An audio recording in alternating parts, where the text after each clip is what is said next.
Okay, in section 2.1, we're going to be talking about different types of graphs that you'll see. Okay, the first one is a stem plot, or you call it a stem and leaf plot. So what this does is it shows frequency, and that's all it does. The type of data that you will need to create this type of graph is quantitative data. And remember, that is talking about numbers. Okay. Now, instead of me reading this to you, let me show you actually how you do this.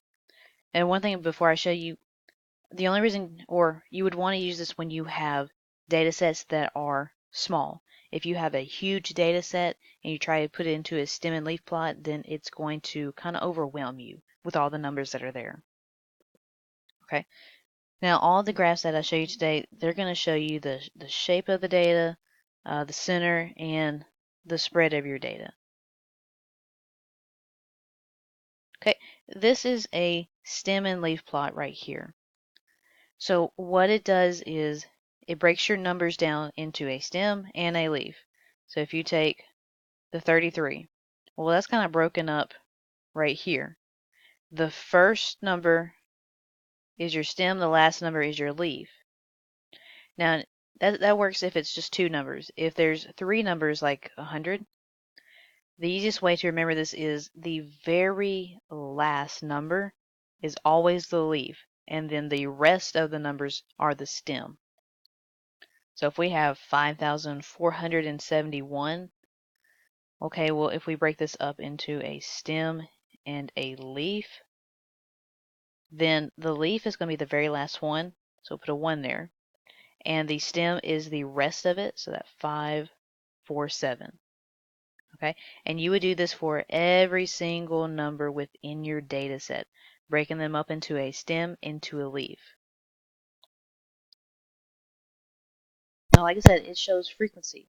So if we were going to look at this data set right here, and I asked, well, which one occurs the most? The 30s, the 40s, the 50s, 60s, 70s, 80s, or 90s, or 100?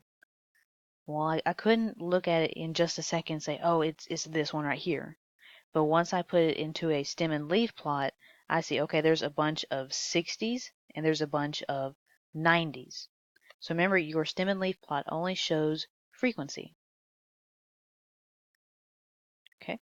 Zookeeper published the following stem and leaf plot showing the number of lizards at each major zoo in the country.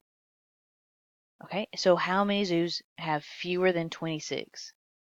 Now we could look at this stem and leaf plot and we could get the raw data back. Okay, this 20 would go with a 0, or sorry, this 2 would go with a 0 to make 20. The 2 would go with a 6 to make 26. With the 8 to make 28, 28, and then you do the same thing with 30, so 30, 32, 36, 36, 37, 38, and then 41, 42, 46, 46. And then I don't have any numbers here or here, so I don't have any 50s or 60s. So the question was, how many zoos have fewer than 26? Okay, so less than 26. Well, only one zoo has 20. Okay, so how many zoos? Just one. Okay, and then let's make our own stem and leaf plot. So I'm going to look at this data right here and see the smallest number. I got 3, 5, 4, 1, 1, 1, 7, 5, 5, 3, 2, 1, 6, 7, 6, 4, 2, 1, 1, and 6. So the smallest number is 1, and it looks like the max number is a 7. So I'm going to go from 1 to 7. And then for my 1s, I'm going to find all the teen numbers. And then I'm going to list those in order. So I've got a 4, and then a 5, and then a 6, then an 8.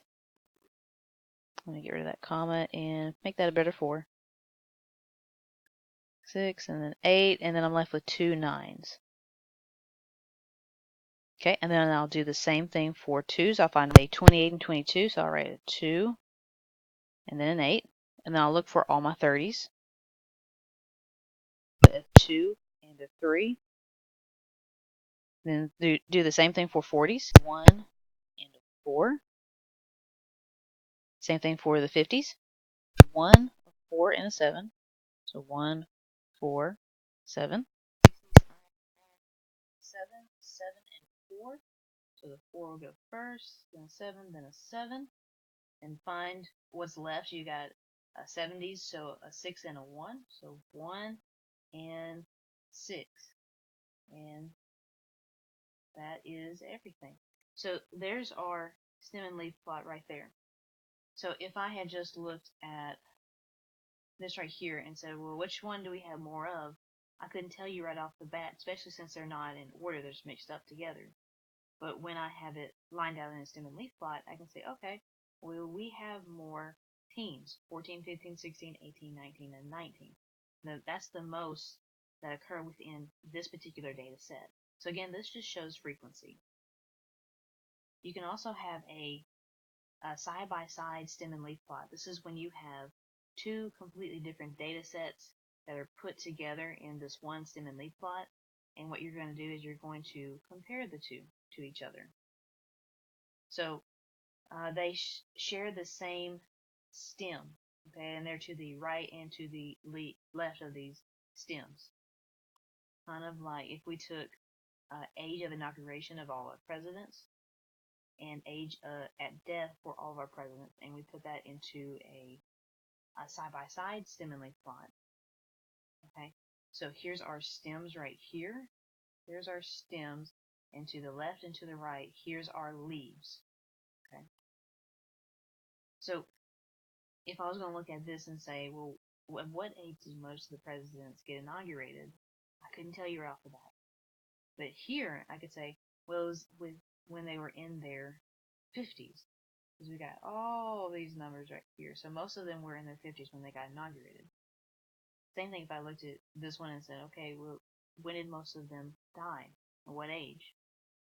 I couldn't tell you, but if I come here, looks like most of them died in their 60s. With 70s being really close behind the 60s. Okay, so again, this just looks at the frequency, and you can put two different data sets side by side and compare them. Another graph is a line graph, so it displays information that is related in some manner. Now you got to use quantitative data, so we're using numbers still. Now your x-axis is going to be your data values, and the y-axis is going to be the frequency of those data values. And once you have those points, then what you're going to do is connect them with a line. Ergo, line graph. Okay. So say we had this data set right here. Okay, so here's our data values. Here's the frequency of these data values. So it's like we're going to make an ordered pair, going back to college algebra. So this would be, remember, ordered pair always has an x first and then a y. So this first one here would be 0, 2, plot that point. And 1, 5, plot that point. 2, 8, plot that point, and so on. Okay.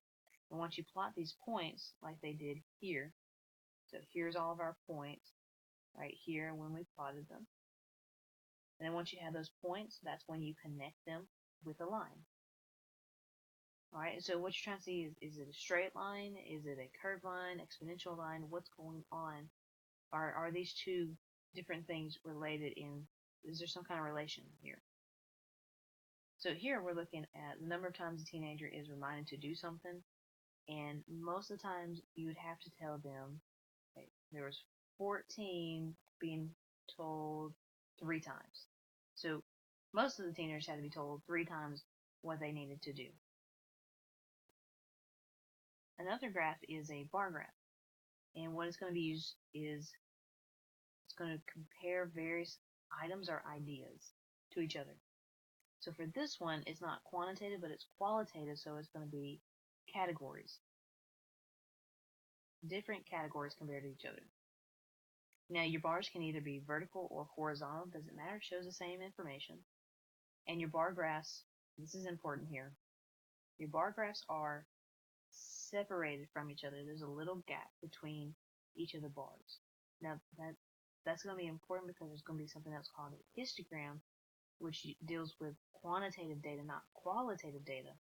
And the histogram does not have a gap between the bars.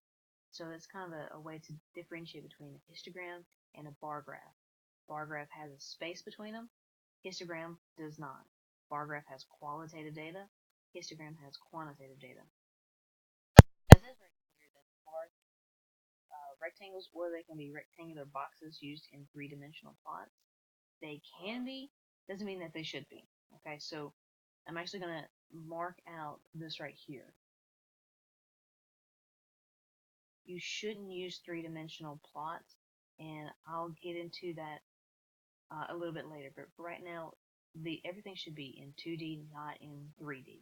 Okay, so just rectangles, not three-dimensional. So like this right here. So notice they're in 2 dimensions. 1, 2. Okay. And notice that they are comparing different categories. Categories of pets: a rabbit, dog, cat, goldfish, and hamster. Okay. And they've got gaps between all the bars. So this is going to be so because of those two things, categories, gaps between the bars, this is a bar graph. So just looking at this, most people own well, the highest one here is a cat. And a lot of people, or very few people, own a rabbit. Okay. Now you could have something called a comparative bar chart, where you have 2 or more different data sets within the same bar graph. Okay, so this one's comparing male and female here.